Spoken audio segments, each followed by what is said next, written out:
by participating in community services. Another, simply natural resources system. Okay, who are they? Proper education. Okay, that's right. As a student, promoting sustainable environmental goals is to be part of protecting and caring our environment through practicing 3 R's, which reduce, reduce, and recycle, and also conserving our natural resources like water and electricity. This action helps build greener and more sustainable. I'm so glad, class, that you remember what we discussed last meeting. Before we proceed to our new lesson, let's read first our learning objective for us to be guided. So let me first, through the use of time representation, we will show our parts of creative literacy. Within 60 minutes, the grade 6 students should be able to do the following with this 75 literacy. First, define arts and creative literacy. Second, appreciate the value of arts and creative literacy through creating, designing, and inventing products that can be useful in daily life. And invent a useful product made from recycled materials and display it for entrepreneurial.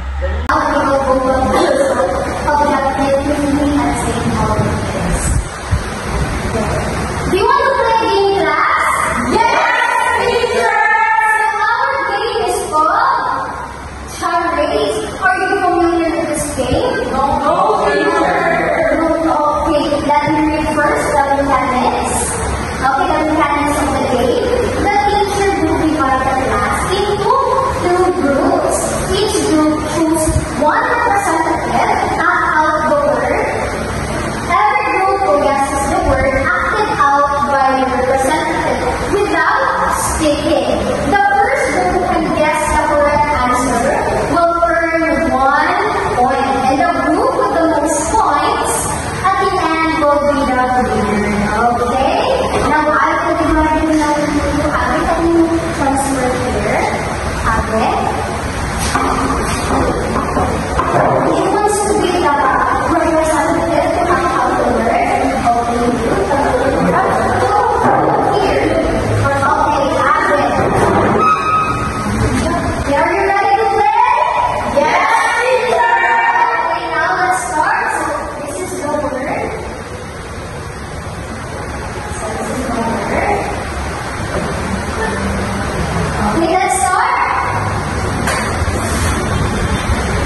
resonating with us because through arts we can express our thoughts, our feelings. Okay, yes. As we said, we mentioned that these words are connected to arts, which is drawing, painting, sculpture, dancing, and acting, because it allows us to be creative. Also through these words, we can express our thoughts, feelings, and imagination. Now, in this activity, which is charity, it's also an example of what form? But this charity, this activity, which is charity, this is an example of what form? Acting teacher. Fine arts teacher. And what? Okay, yes. Why it's arts? Why it's called arts? Because it's making the creative teacher or making arts because it is expressing our feelings. Okay, yes. In this activity,